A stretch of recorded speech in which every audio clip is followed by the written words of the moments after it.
I really want to thank Mohammed and Dr. Palmer for inviting me to participate in this series. And I also want to thank Lunar for her amazing organizational skills and poster making skills. She was really instrumental in sort of bringing all of this together. And I know for everyone in Hong Kong or in Asia, in Japan and Korea, I saw some people from Japan and Korea in the talk. I know it's very late in the evening, but it's also, I forgot when we organized this talk that we have daylight savings in the US. So I thought it was going to be at 7 a.m., but it turns out that it's at 6 a.m. And so I know that people have been doing a lot of Zoom talks lately. So what I'm going to try to do is give a brief overview of the arguments that I'm presenting in my book.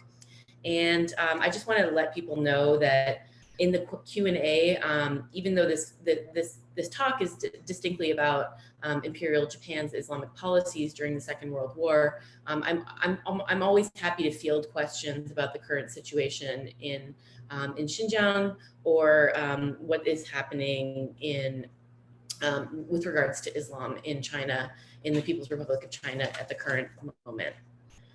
So this is the cover of my book. It recently came out just actually a couple weeks ago with the University of North Carolina Press. And these are actually, you know, when Mohammed asked me if I was willing to do this talk, Mohammed, you know, these are really themes that I cover extensively in my book. Supporting the faith and building the empire, I think we're sort of inextricably intertwined in the way that the Japanese empire thought about and understood Islam. And so today what I really want to do is just sort of give an overview or some clear things that the Japanese were doing to sort of show how they were using or thinking about Islam in relation to their imperial outlook. So one of, you know, what are some of the objectives that I was trying to set out with my book? And one of the first things I was trying to do, which I noticed many years ago, was that there's like a sort of lack of ethnic minorities in the historiography of World War II in China and East Asia. So one of my objectives was to insert Sino-Muslims into the historiography of World War II. And the second one was to reinstate agency to Sino-Muslims in early 20th century state building efforts in China. And what I mean by that is that I was really interested in looking at the ways that Chinese Muslims or Muslims from the Sinosphere or Sino-Muslims used their own agency to interact with different powers, be it the Soviets, the Japanese, the Chinese nationalists, the Chinese communists, or other actors, to imagine how they could be a part or not be a part of the Chinese nation state. And so in terms of supporting the faith, I think I really want to look at three tangible policies today. One of the things that the Japanese were interested in doing was opening and supporting Islamic schools. The other one was the opening of the Tokyo Mosque and sending Hajj delegations to Mecca. And the last one is one that is a little more ambiguous, but creating a coordinated global tea policy. And I'll explain how that sort of factors in to supporting Islam as we move along. In terms of building the empire, how are these sort of policies directly related to building the empire? Well, I think Muslims in China especially were used and seen as ways to create successful stories of the benevolence of the Japanese empire. So what the Japanese empire was able to do was to sort of showcase how they had worked with or helped, quote unquote, helped Muslims from China, and then use that as propaganda or in propaganda in their outreach efforts to Muslims throughout Southeast Asia and also to Muslims around the world. I think another thing that it comes out in my book that was going on was that, you know, there were a lot of anti-Soviet and anti-imperial inclinations that were already dominant in the quote unquote Muslim world by the 1930s. And I think the Japanese empire was able to sort of easily tap into some of these and sort of present themselves as the opposite of either the Soviets or imperial powers. Although we all know that there were sort of that was not as clear as you might imagine, but it really, through the propaganda that they were producing directed at Muslims and produced for Muslims, definitely appealed to the anti-Soviet and anti-imperial inclinations already held by many Muslims at this time. So some of the research questions that I approached my project with were, what were the Japanese motivations for supporting Muslims in China? And what did they hope to benefit from this? Were they actually successful? Why and how? And what do their efforts tell us about the positions of Muslims in China in the 1930s? And how did the Chinese nationalists and the Chinese communists respond? And so this is how I really approached the writing of this book, with these sort of big, broad questions. And some of the conclusions that I reached that I think I'm going to sort of preempt my talk with some of the conclusions was that the Japanese were actually quite successful in recruiting Muslim populations in occupied China through specific policies, but also only to a certain degree. And there was never a time when the Japanese empire was able to sort of like unilaterally impose policies on Muslims in occupied China. There was always sort of a give and take and a sense of accommodation that had to be made. And Sino-Muslims regularly pushed back against Japanese policies. And also, one of the conclusions that I come to in my book is that the Chinese nationalists and Chinese communists were well aware of the Japanese efforts to curry favors to Muslims and were responding to these efforts in kind. Especially, I think the Chinese nationalists, things were sort of in flux during the 1930s and 1940s. And for them, their ethno-nationalist policies, it really didn't take full form until they made their way to Chongqing and they were actually fully faced with the actual, dealing with ethnic minorities on a day-to-day basis from the periphery. And I think some of the hollowness of their ethno-nationalist policies actually came to sort of became apparent when they had to retreat to Taiwan in 1948-49, and many of the Muslims who supported the Chinese nationalists did not decided either to make their way to Saudi Arabia or to Turkey rather than to retreat to Taiwan. Some of the other conclusions that I reached in my book are that Sino-Muslims who participated in empire building projects, I would argue, came to be called what Robert Cruz identifies as quote unquote imperial cosmopolitans. And I think it would be remiss for us to think about these people as, parochial or, separated from the rest of the quote unquote Islamic world. And they themselves never really imagined themselves as being peripheral.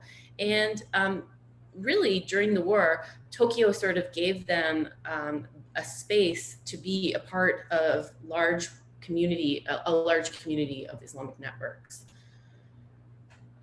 Also, I think one of the important points that I'm trying to make in the book is that there was no united Muslim voice of resistance against the Japanese Empire during World War II, but rather a competing voices with a plethora of agendas. One of the narratives of the PRC is that everyone resisted the Japanese Empire. And I think, you know, questioning that narrative is an important one in order to understand that not everyone was buying in to the sort of nationalism that was being sold to them in the 1930s and 1940s. And in the words of Adib Khalid, who wrote a fabulous book called Making Uzbekistan, the Japanese, I think, were able to locate different actors and examine how they mobilized both symbolically and materially to achieve their own goals. So I'm just going to start here talking specifically about a number of policies. This is a picture taken in 1936. And these actually are young Tatar women who had made their, you know, many of these young women were actually born in Japan, but there was a large community of Tatars who had been naturalized by the Japanese government. They fled Bolshevik persecution from the Volga region and made their way across Siberia and eventually ended up in Japan. And this was just after World War I. And even at that time, I think the Japanese government and the Japanese Empire sort of realized the political importance, or the, you know, the importance of having a population, an indigenous population, or a population of naturalized Japanese citizens who they could use to sort of show their benevolence to Muslims, as well as show their anti-communist, anti-Soviet support. So here, these are young women. They're studying at a school, and they're praying for the success of the German-Japanese alliance against Bolshevism. So essentially, the precursor to the anti-Comintern, the anti-Comintern Pact. So one of the things that happened was that through the education and naturalization of these young Tatar students, the Japanese scholars of Islam were observing and taking note of what was going on, but they were also able to sort of implement some of the things that they had learned through these schools in their future quests in Manchukuo and occupied China.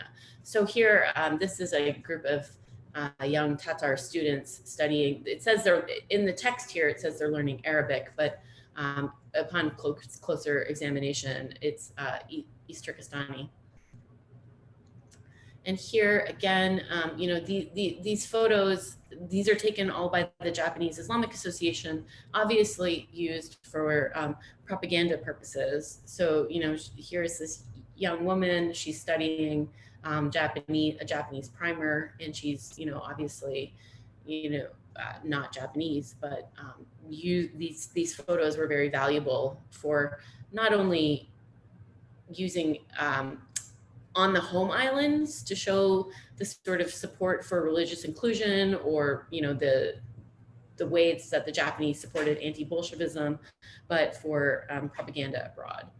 So, you know, this is going on throughout the 1920s and 1930s. And here, these are some photos from the establishment of some Muslim schools in North China. And so I think that, you know, just the sort of precedent and the way that the Japanese had dealt with these Tatar populations really sort of trickled over into how they were handling the situation in North China. And then this is a document that I use extensively in my book by a man named Kobayashi Hajime. And one of the sort of conclusions that I come to is that Sino-Muslims were amenable to Japanese establishment of Muslim schools and the Japanese support of Muslim schools, but they really they really pushed back on these policies when it appeared to them to infringe on the learning of Arabic. And there was never any intent by the Japanese Empire, I argue, that to sort of eradicate learning of Arabic, because I think the Japanese Empire fully understood the value of having this cohort of students who, in the long term, had the empire continued and not ended in 1945, that spoke Japanese, Chinese, and Arabic, it was seen as completely valuable for what they were trying to achieve. So in this way, schools sort of became this place where language was contested, and they had to navigate the ways that language was used, because Chinese became the language of daily life, Japanese becomes the bureaucratic language, how you would deal with the Japanese Empire, and Arabic is the liturgical language, but also important for dealing with Muslims beyond the Sinosphere. And so in practice, I think that sometimes we forget the sort of tangible outcomes that these policies had on young people that were living under Japanese occupation. And especially in the case of young women, the majority, from what I've seen, the majority of people who excelled at learning Japanese under Japanese Empire, the Japanese Imperial occupation, were actually young women. And in this case, many of them were actually presented with the opportunity to go and visit Tokyo and to study for a while in Tokyo. So this is just some images of young women from the Mengjiang Women's Muslim group who are visiting Tokyo and taking a trip around. So here we can see that they're practicing some first aid and learning how to do first aid, but they're sitting on obviously a tatami mat, and then they're touring around and they have their armbands on, identifying them. And here they are on a visit to a university in Tokyo, as well as here they are at a tea ceremony, and they're at a tea farm and learning how to pick tea. So just sort of remembering that these policies did have a very direct impact on the daily lives of not only men, but also women who lived under Japanese occupation. And, who could fault them? If you're from Datong and you get the opportunity to visit Tokyo, without knowing, the sort of long-term implications, I'm sure that this would have been, the opportunity of a lifetime for many of these young women.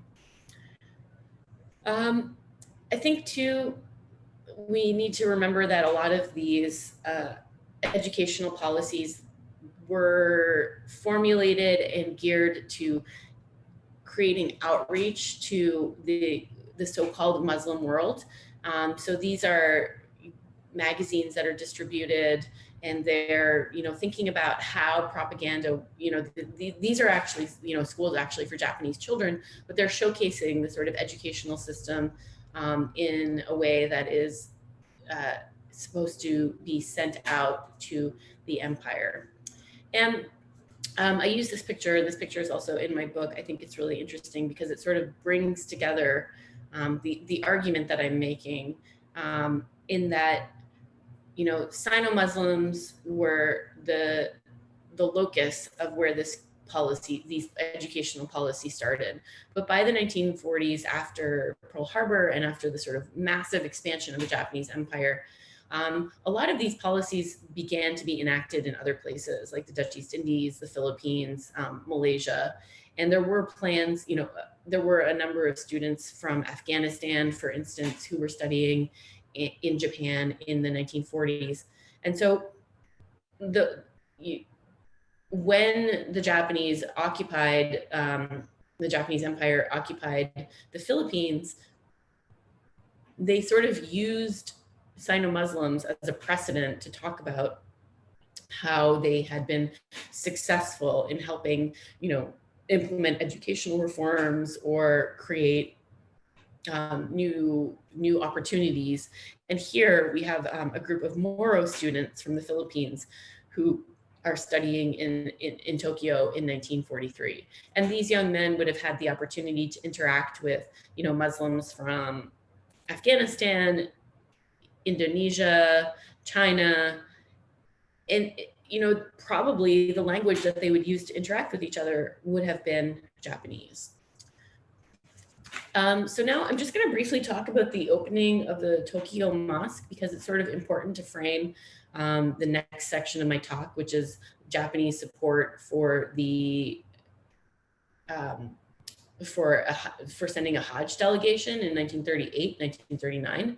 And I think that the opening of the Tokyo Mosque in 1938 was really framed as a way to, it was really framed as an international event that was meant to bring Muslims from around the world who also supported anti-Bolshevism and who were also anti-imperial, but who also perhaps were aligned with either the Nazis or the Nazis or the Italian fascists, and sort of bring them together in this space. And this was really widely used as an important propaganda tool.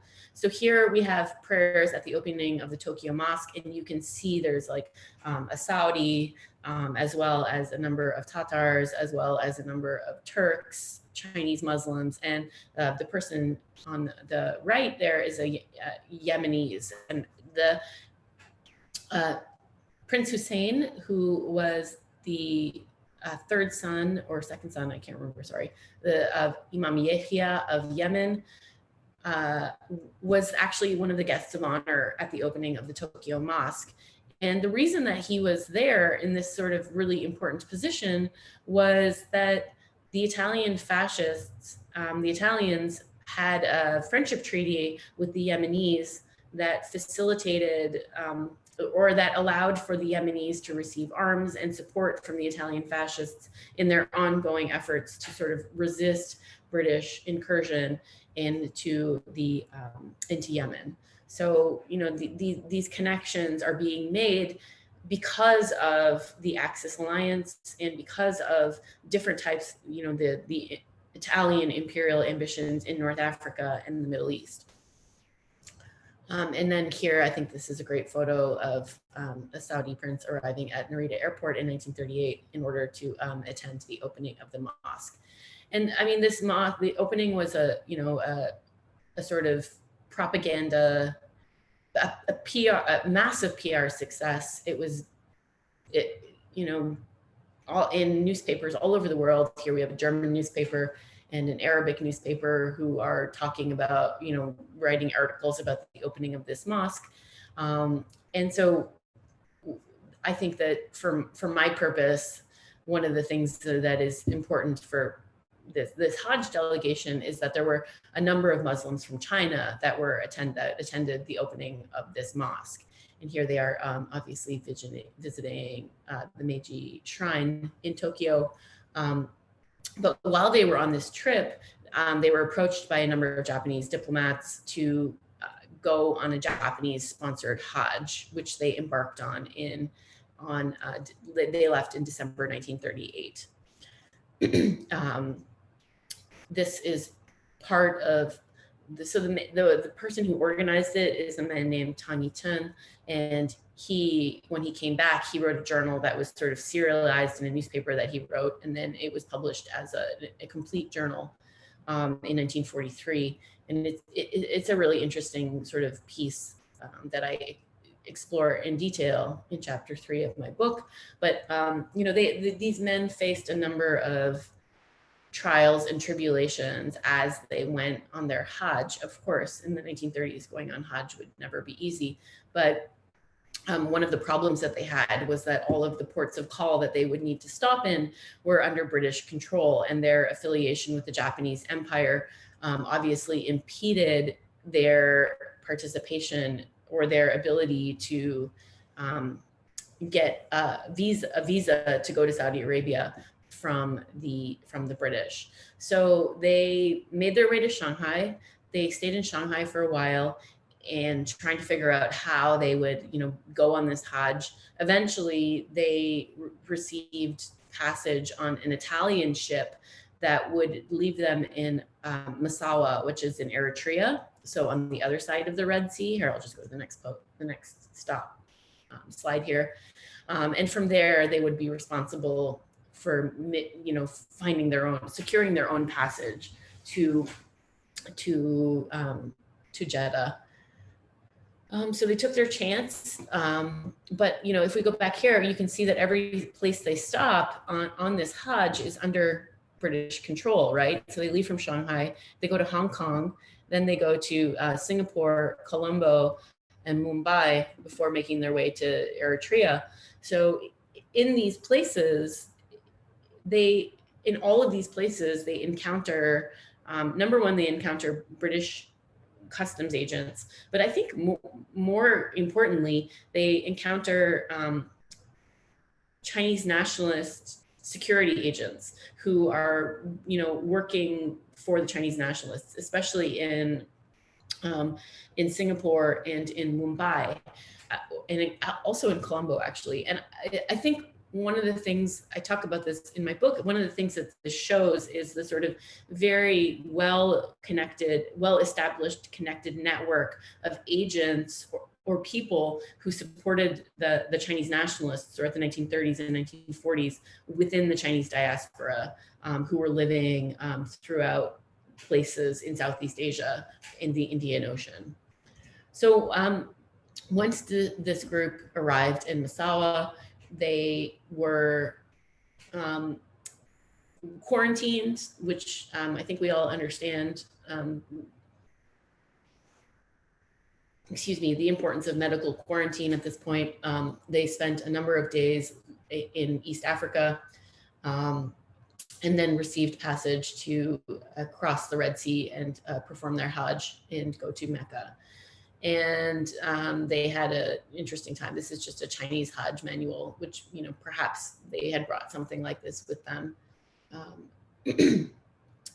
But excuse me, sorry, it's early and I still haven't, I'm still sort of waking up. So excuse me, and things are still a little stuff stuck in my throat. But one of, I think, the important outcomes of this Hajj was that, these men met with a number of Saudi officials. They met with some Saudi royalty. They had gifts that they had brought with them to present to the Saudi royalty. And after this happened, a Japanese diplomatic party actually made their way to Saudi Arabia to try to secure an oil concession from the Japanese, from the Saudi government. The British and the Americans thwarted these efforts, but I think it's important for us to sort of recognize that, this Hajj was likely a very cheap way for the Japanese Empire to acknowledge to the Saudis that they were interested in establishing diplomatic relations. So on to the third sort of tangible policy that I want to talk about. I found all of these really interesting documents produced by the Japanese the Japanese Islamic Association about the relationship between the Japanese tea and the Muslim world. And I think really this sort of, the main point of what I got out of reading these documents and what I sort of saw from them was that there was definitely an impetus or a desire to create or to subvert the global capitalist world order that was based firmly in the North Atlantic, sort of in the British Empire and American consumption of global capital, like the global capitalist world order based there. There was a desire to subvert that through the creation of Muslim consumers that perhaps were living or based beyond the Japanese Empire, or what we would imagine to be the sort of geographical confines of the Japanese Empire. And so there were plans, to sell tea to Muslims in India. There were plans to sell tea to Muslims in North Africa. there were plans to sell tea to Muslims in Central Asia. And I'm using tea as a sort of example here, but because that was really the only amount of time that I had to look at the time that I had, the time frame that I had to work on this book. But I think that, you know, if other scholars went and examined other commodities like oil or cotton or other things, we would be able to see that there really was a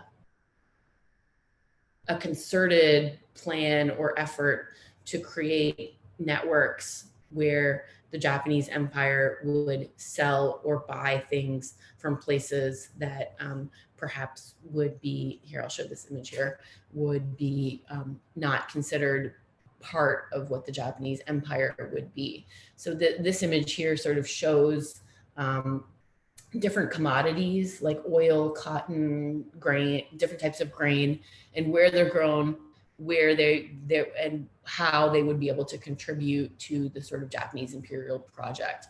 And if you look at this image, you can see that the majority of these places are places where Muslim populations live. But also excluded from some of these are places that are under, you know, certain types of imperial control. And then this ties in specifically to, you know, oil production. And so, you know, I'm using tea as a sort of way to look into how commodities, or how a commodity like tea was central to how the Japanese imperial project was imagining themselves to move beyond the confines of their sort of imperial, the imperial space that they had at the time. Especially with the case of tea, you know, sometimes we forget that tea was such an important global commodity. When they occupied the Dutch East Indies, obviously, tea was the third most important export after rubber and oil from the Dutch East Indies, amounting for probably almost 20% of the tea that was produced in the world at the time. Also, the majority, a lot of the Japanese tea that was being sold before the occupation of Southeast Asia, some of it was grown on the home islands, but a lot of it also came from Taiwan. So just sort of thinking about colonies and commodities and how that works all together. I think in terms of the creation of Muslim consumers is something that I'm continue to grapple with and continue to think about. So, you know, this project is done. The book is out. I have a hard copy of it, and it's something I've been thinking about for a long time. And I'm very grateful to have the opportunity to think and talk about it. Excuse me. But what I'm doing now is I'm sort of starting to think ahead. And my next project is tentatively called Islam and Politics in the East Asian Cold War, because like with the historiography of World War II, I think that Muslim voices, East Asian Muslim voices, are very much lost in the current historiography of the Cold War in East Asia. And I think inserting them allows us to sort of think differently and tell different stories about the Cold War. So I recently have written a paper about the opening of the Taipei Grand Mosque, which opened in 1958, supported and funded extensively by the Chinese nationalists, but also by anti-communist Muslims from around the world, and really sort of envisioned by the Chinese nationalists and men like Bai Chongxi as a bulwark of anti-communist support on the island of Taiwan. And then, you know, here just to show you is, you know, Japanese Muslims meeting with a Saudi delegation in Tokyo in the 1960s. And obviously, here's Xi Zhongxun meeting with Sino-Muslims in the 1950s. You know, so I think that just sort of showing this small vignette presents an opportunity to see how much how much there still is to be done on the history of Islam in China and Islam in East Asia in the 1950s and 1960s. And I'm really just starting to begin this project. I was hoping to spend the summer in Tokyo, and obviously that did not happen. But next summer, hopefully I will be able to get back there. So I'm going to end here. I'm really hoping that people have questions, and I'm looking forward to a conversation and a discussion. So I'm going to stop sharing my screen so I can see people, and I just thank everyone for coming and listening. Thank you so much, Dr. Hammond, for a very interesting lecture. I myself have a lot of questions, but I'd like to see first if the audience would like to pose any comments or questions. Please use the raised hand function, and then we'll call on to you. And please introduce yourself before posing the question or offering your commentary. Dr. Palmer.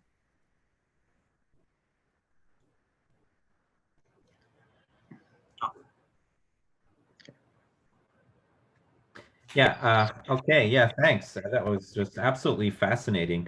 I mean, I didn't really know anything or hardly anything about this, right, the Japanese efforts to include, and basically what really struck me was the parallels with Communist United Front work.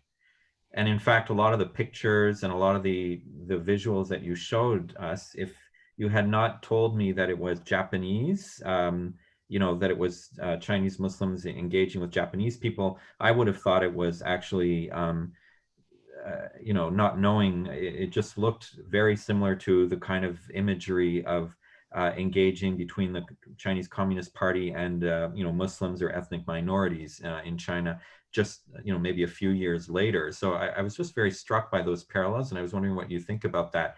And then also just kind of related to that is this parallel historiography that you're kind of digging up, but then how does it fit with another historiography, which I suppose, okay, so then there are two aspects to that. One is, okay, so there are two things. What happened to these Chinese Muslims who were engaged in, you know, collaboration with the Japanese? So what happened with them after the defeat of the Japanese, you know, in the hands of first the Kuomintang and then the communist regime?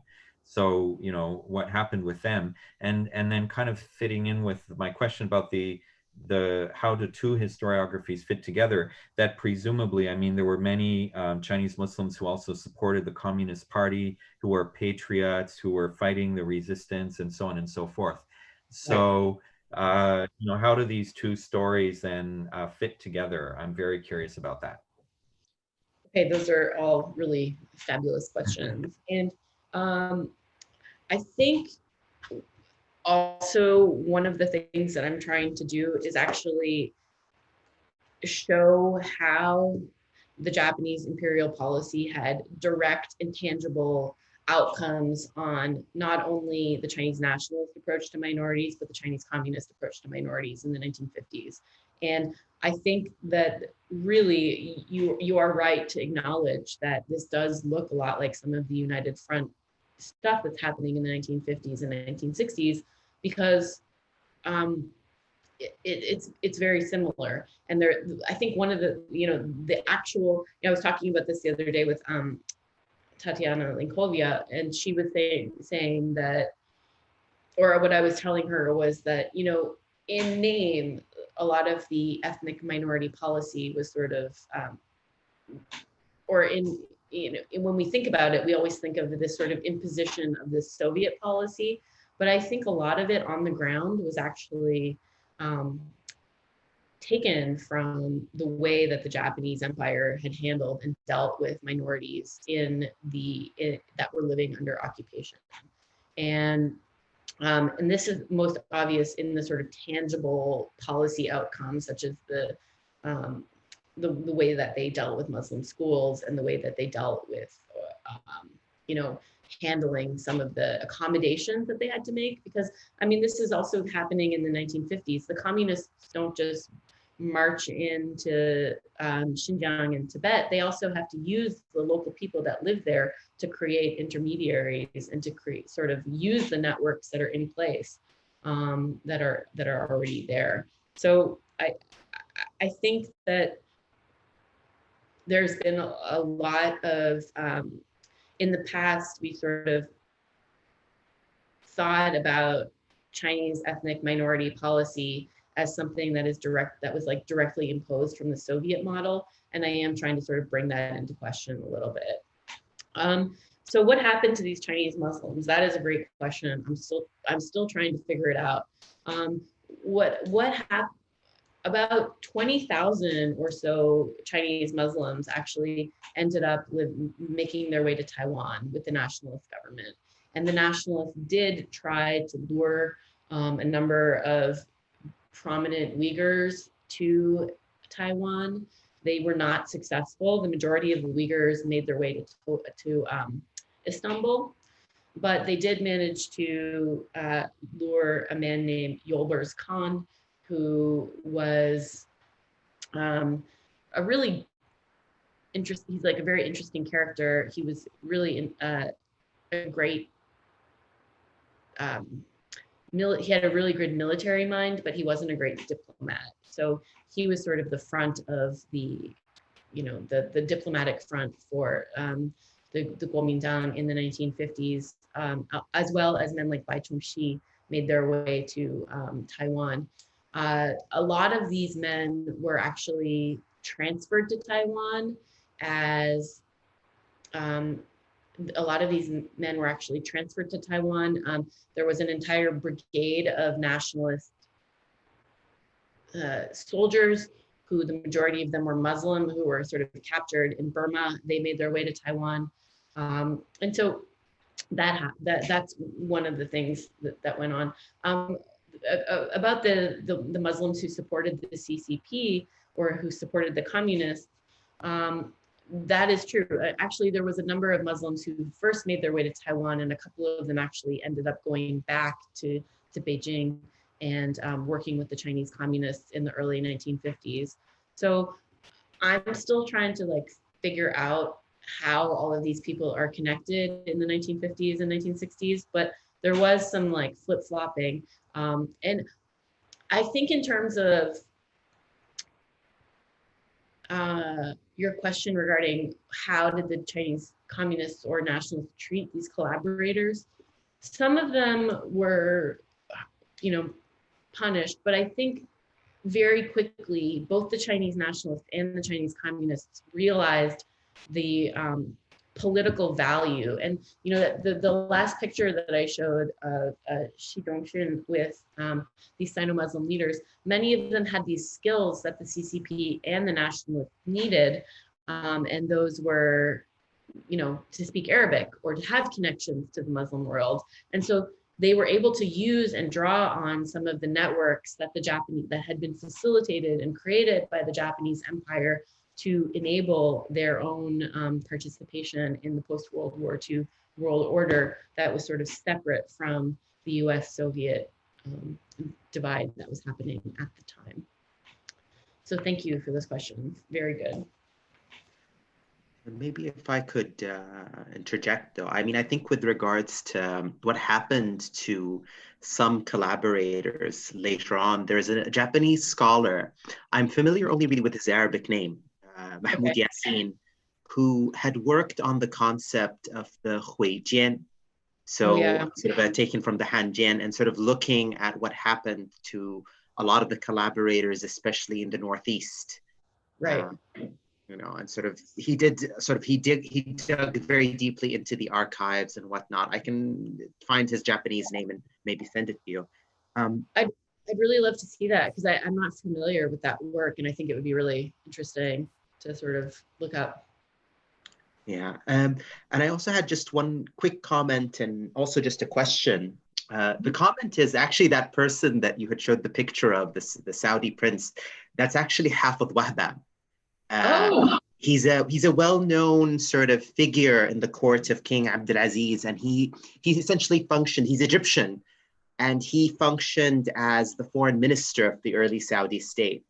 as this interesting side note, his son, Mustafa Hafid Wahba, ended up becoming the first general secretary of the Saudi Communist Party. But that's a very, very different story. What I'm now sort of my question is, I'm sort of looking at some of the Arabic travel logs in the early 20th century. And a lot of them some of them in any case, promote this narrative that somewhat foreshadows what the Japanese ultimately did with Sino-Muslims, which was the idea that Sino-Muslims would be a catalyst for the conversion of Japan into Islam, but also facilitating Japan's invasion, an imperial building project in China, and that this would eventually create sort of an Islamic imperium in the East that would act as sort of an alternative Eastern caliphate. And I'm wondering to what extent did the Japanese and sort of the archival material that you were looking at were also suggesting to foreign audiences from the Muslim world that they were considering conversion? Because this is something that keeps popping up, the possibility.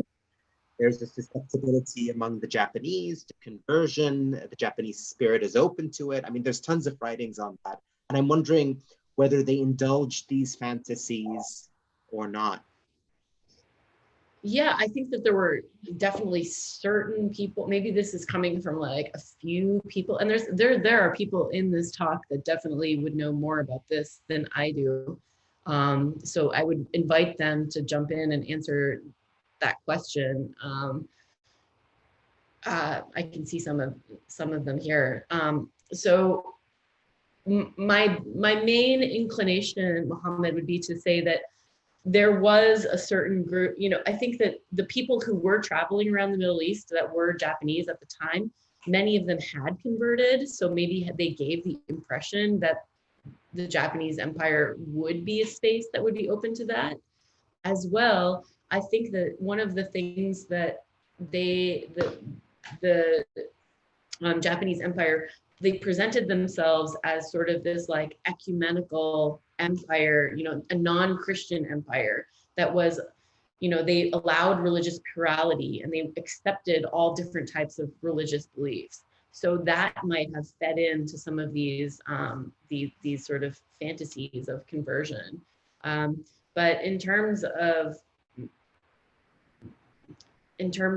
ideas about mass conversion, I'm not aware of those. That's really interesting though. I would love to hear more about that at some point, or look into that a little bit more.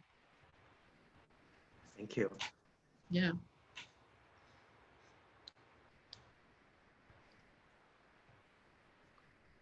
Would anyone else like to pose questions or comments?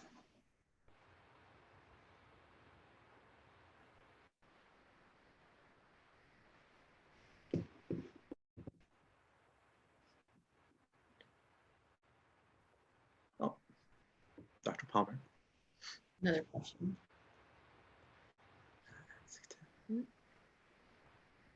I see that we have Vincent Chen would like to, so let's let him speak first. Oh. Yeah.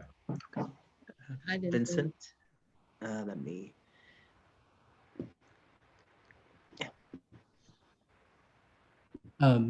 Oh, he would like. Okay.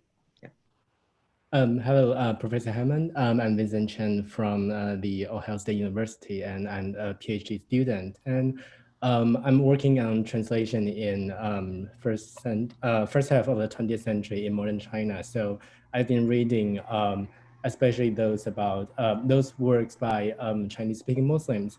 And I was wondering, since I think it's related to the questions that have been raised earlier, that and you've mentioned that Japan tried to present itself as an ecumenical empire. So I was wondering, because on the China side, we know that there is a long, it's not always severe, but there's always, not always, but from time to time, there were conflicts between Muslim practices and non-Muslims, and sometimes sometimes they were expressed in religious terms and sometimes in ethnic terms. So my question is that because on the China side, especially under the Nationalist Party, there it's often, especially in the 1920s and 30s, that people often see it as there are sometimes the Chinese Sino-Muslims were suspect to collaborate with Japan. And sometimes we do see Chinese-speaking Muslims using the narrative to say that, no, those people who try to suppress Muslim are suspect to advance Japanese propaganda. Right. So the question is that on the within the Japanese Empire that you've studied, I wonder, does the lack of a significant native Muslim population, I don't know, would you say that it gave Japan a chance to not exactly start from zero, but does it, in terms of religiosity or religious practice, does it make Japanese empire more flexible? And when Japan entered North China, where there were long-rooted local Muslim populations, like does it, I just wonder, like how did Japan, like that, similar or different in terms of navigating through the religious landscape? Yeah, that's a great question, Vincent. And I think the Japanese Empire saw an opportunity with ethnic minorities in China. And this is not just happening, like I'm specifically working with Muslims, Sino-Muslims, but there are other people that are looking at the ways that the Japanese worked with Mongolians and other disenfranchised groups. And I think that they really, after the Russo-Japanese War, there were many people, many Japanese agents on the Chinese mainland who became well-known, sort of became well-versed in the ways that Chinese Muslims were distinct and different, and perhaps did not buy in to whatever the nationalist rhetoric was of the 1910s, 1920s, and 1930s. Because, in reality, the GMD was propounding this theory of, the nation of the five peoples and, inclusiveness, but it didn't look like that on the ground. And a lot of people were sort of really interested in, I guess, nationalism in the 1920s and 1930s, in the way that we imagine it from the Han Chinese perspective would have looked very different for minorities. And so a lot of these groups were really just interested in finding a benefactor, or whether that was the Soviets or the Japanese, who would allow them to enact some of the reforms that they wanted for their own communities. And this is where I think the Japanese sort of like saw a point of entry, and they were able to, provide funding to open Muslim schools on the condition that these schools would teach Japanese, but also allow these people to sort of implement their own visions for what a Sino-Muslim school would look like in the 1920s and 1930s. So this idea of religious plurality in the empire, I think, or perhaps even the lack of Muslims in Japan until the early 20th century, I think kind of was really an opportunity. And like you mentioned, there had been a long time of antagonism, often, up and down between Muslims who lived in China and the state, be that the Qing state or the states that came before it, or the early republic. And so, the ability to have this benefactor that would allow them to implement reforms in the ways that they wanted to implement them, I think was really seen as an opportunity for a number of Sino-Muslim communities. Not for all of them, not everyone bought into it, and not everyone drank the Japanese Kool-Aid, but different people had different agendas in the 1920s and 1930s, and that's I think that's important for us to remember. Not everyone wanted to be a part of the Chinese nation state, essentially.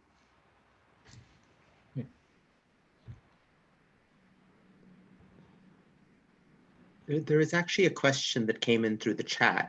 Okay. Maybe we could, I could pose it, and then we'll give the floor to Dr. Palmer.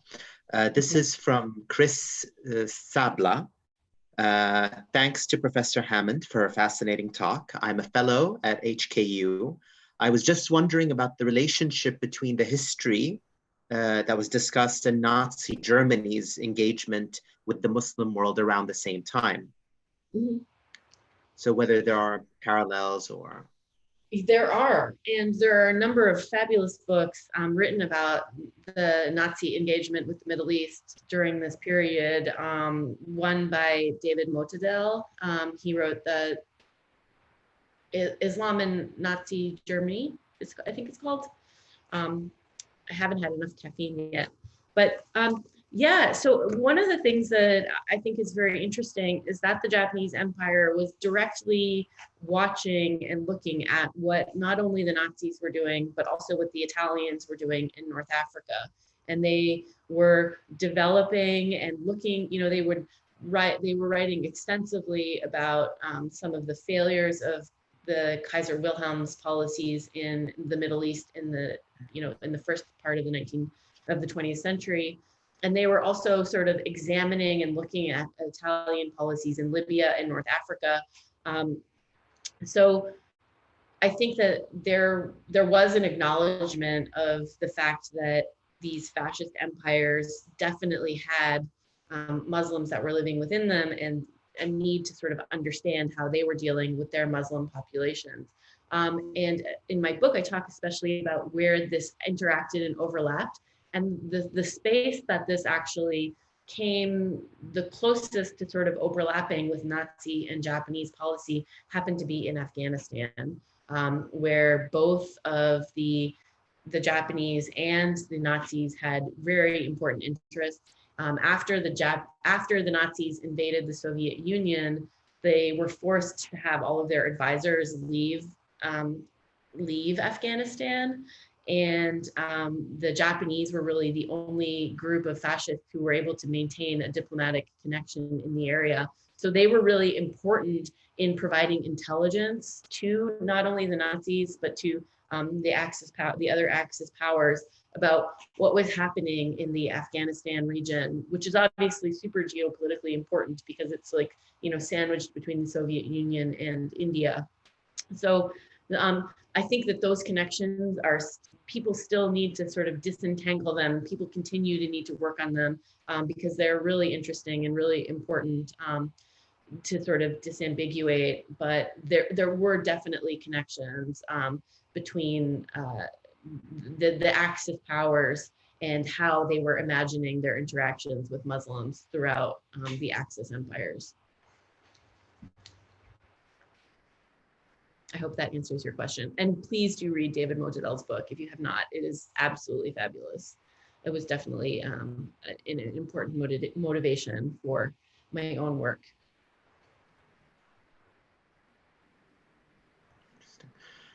Dr. Palmer, would you like to pose your question, and we'll get it. We'll take also another round. Yeah. So actually, it kind of is.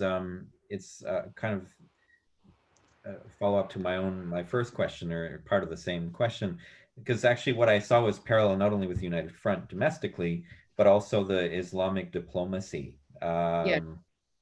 I mean, that also was very striking. The types of connections that were being made, and even the goals of this type of diplomacy, using the Sino-Muslims as agents for the diplomacy to the Muslim world. So again, what kind of parallels do you see? And it almost sounded like, from what some of the things that you were saying, was that actually some of the networks that were developed through the Japanese outreach could then be recuperated by the People's Republic of China when they started working with some of those same individuals. Is that what you were kind of, did I catch that in what you were saying? Yeah, that's what I'm saying. That's amazing. That the Japanese were able to sort of facilitate this network of engagement that was based in Tokyo, and a lot of these people who were part of that then sort of re-upped and reconnected after the war was over, you know, depending on which side of the sort of where they landed and where they fell. So just sort of, I think it really need the sort of continuities between the Second World War and the Cold War, I think are, you know, are important for us to investigate, especially from the perspective of sort of like individual actors, people like Bai Chongxi, and the connections that these people had made during the Second World War, and how they then used those connections into the early Cold War period. Interesting. We have 2 questions in the chat. One is from Dr. Masumi Matsumoto. Hello, Dr. Matsumoto. Always good to have her.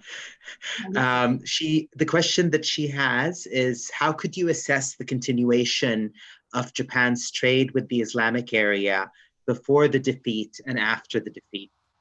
I'm wondering if you'd like me to pose another question from someone else, or would you like to take it one by one?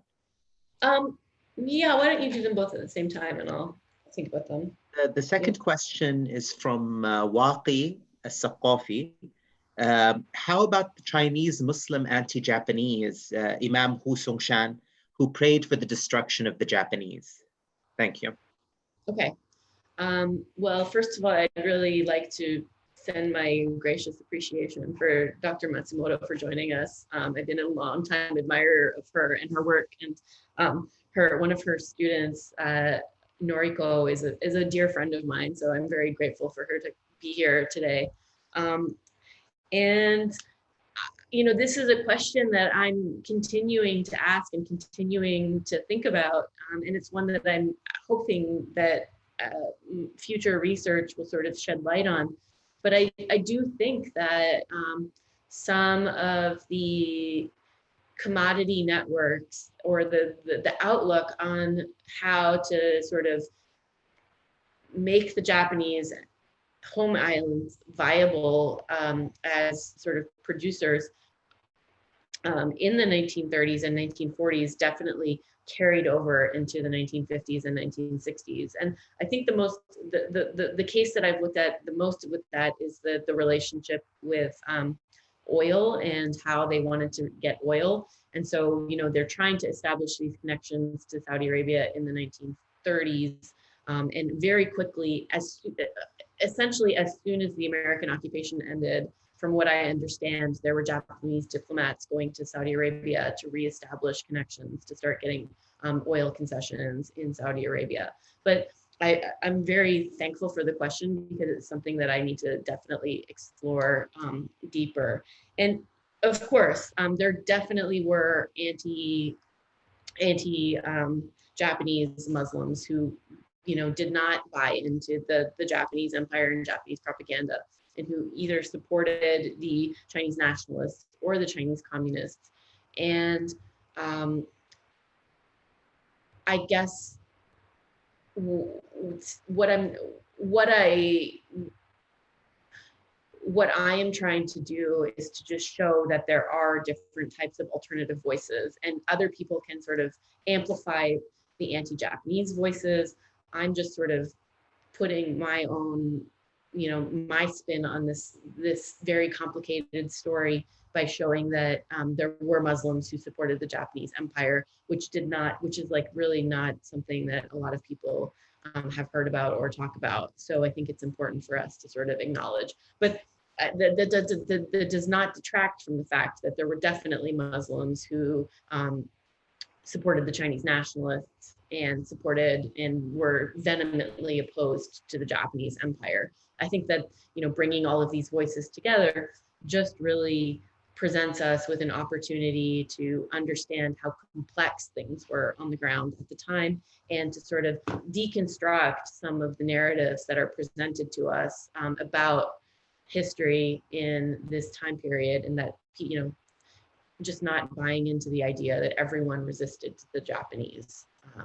So yeah, there's a reason why Sino-Muslims were so vehemently opposed to the Japanese, but there's also a reason why some of them were willing to sort of hedge their bets and work with the Japanese Empire. So thank you for those questions. I'm wondering if you could share with us a bit more of your thoughts on your upcoming project. I mean, I find it particularly interesting, and I myself, I'm sort of thinking about this sort of connectivities between East Asia and the Middle East during the Cold War. And I'm just wondering, like, sort of what is the scope or radius that you're looking at? Is it Japan and the nationalists in Taiwan, or does it also include sort of the anti-communist frontline states, so South Korea, Vietnam? Because there is an interesting story there in relation to Islam, and I really am very curious. Yeah, I mean, Mohammed, you're catching me at like just the very, so right now I'm casting this net like super wide because I'm only beginning to really think about this project.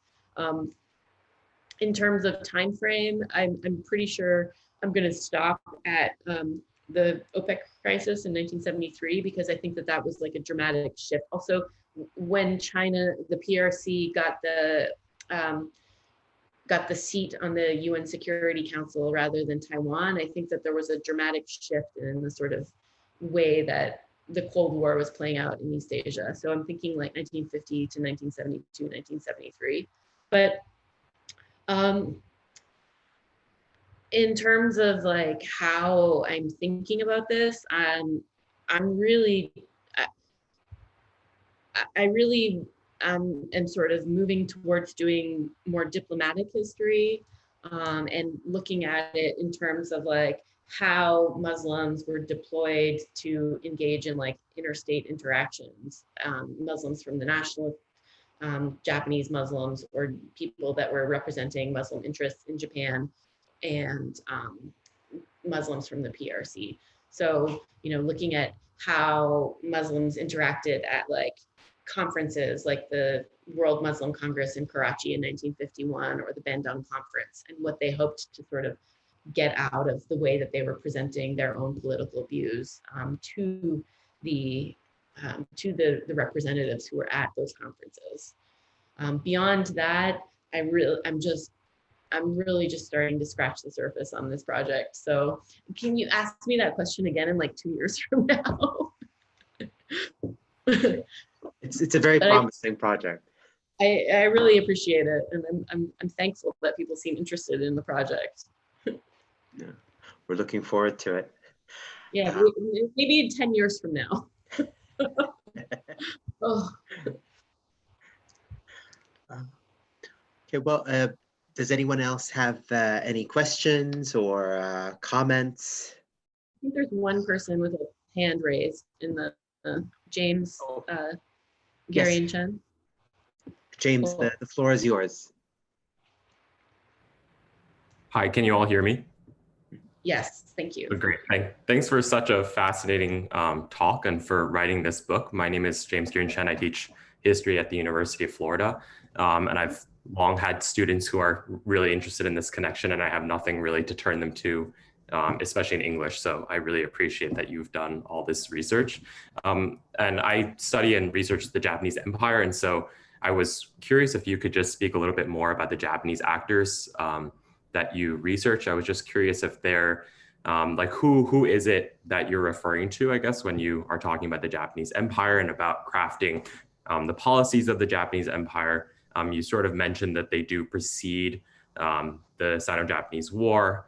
And I was also curious, I mean, there are all these classical sort of divisions within historiography between like the army and the navy, between civilian and military, between different sort of schools of academic thought, like the sinologists versus the sort of other academic disciplines, all these sort of University of Tokyo scholars that end up sort of in Manchukuo and in Inner Mongolia. So I'm just curious if you can give us an idea of who these actors were, right? And how maybe they were getting funded to do these kinds of projects, whether there were certain limitations on what they were able to do based on sort of either ideology or funding or any of those sorts of things. And I was also curious about the kind of inter-imperial connections that you sort of touched on just briefly when you showed the photo of the Moro students from the Philippines. And I was just curious about the the connection with Muslims in Southeast Asia specifically, and whether that's sort of like I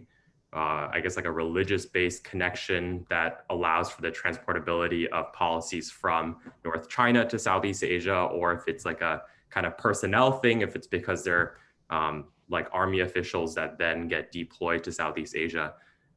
If there's something you could tell us maybe about like the kind of bureaucratic structure of who is making these decisions, and if there's any kind of like conflict between the various like constituent groups of the Japanese Empire.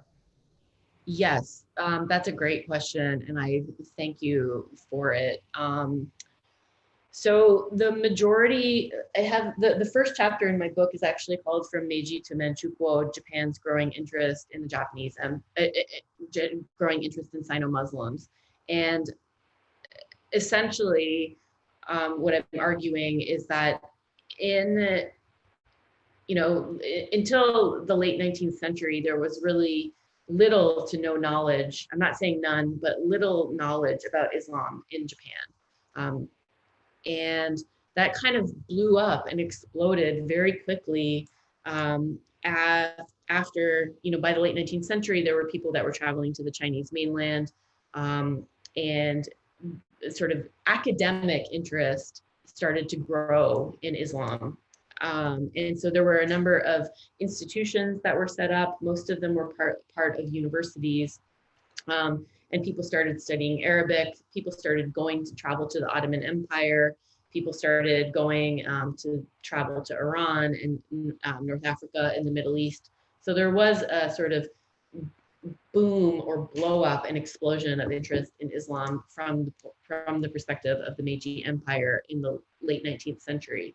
A lot of this also changed after the Russo-Japanese War, as people from throughout the colonized world started to admire the Japanese Empire for having defeated so-called Western power.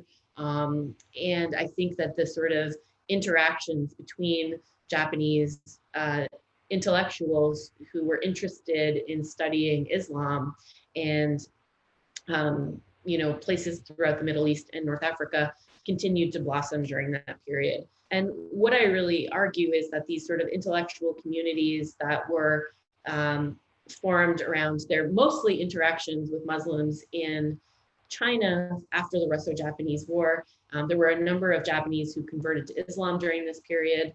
There were also a number of, bureaucrats that were working on the ground in what would become Manchukuo, collecting data, lots of ethnographic surveys done within communities of people living in North China. That apparatus of people who were sort of considered themselves to be intellectuals was really sort of co-opted into the army, and these things came to come under the purview of the army after 1937. In terms of the people that are directing these policies, for instance, like after the occupation of the Dutch East Indies, some of the first people that were sent to Indonesia were policy advisors who had worked extensively in North China during, and were very familiar with Muslim populations. So there was an acknowledgement by the Japanese Empire that like Muslims were a distinct group of people and Muslims were different and they needed a special type of policy. And yes, they had practiced with these people in North China and they should be able to export some of these policies throughout the empire or implement these policies throughout the empire. And I do think that there was a sort of coordinated effort to bring people that were practicing Muslims together in an effort to sort of create a cohort of people who spoke Japanese, perhaps spoke Arabic, and could interact with each other in places like Tokyo. So I don't know if that fully answers your question, but sometimes we imagine I just read Prisoners of Empire by Sarah Kovner, and she's essentially making the claim that the Japanese bureaucratic apparatus was deeply flawed. But in this case, I think it actually worked quite well, and they were able to draw on the knowledge of people that had spent a lot of time collecting ethnographic data on Muslim communities, and then deploy that knowledge in different places throughout the Japanese Empire. I think we could wrap up at this point. It's dinner time here in Hong Kong, so I think a lot of people are going through something of an itis at this point. The sun is finally coming in. Oh, Dr. Palmer? Yeah, would you like just, to then, well, just to wrap this up, thank you so much, Kelly. I think that was a really fascinating presentation, and we got a lot of really interesting questions and discussions. And Lunar has just texted, actually in the text chat box there, a link, and I just wanted to welcome everybody to sign up to our newsletter, where you can get more information on the upcoming talks, as well as all kinds of other things, some interviews of the different scholars that are working with us on this project on infrastructures of faith, religious mobilities on the Belt and Road, as well as the other projects of the Asian Religions Connections, our research cluster here at the Institute of Humanities and Social Sciences, as well as we'll have also interviews of our speakers. So do sign up for our newsletter, and we hope to see you at our upcoming talks and events.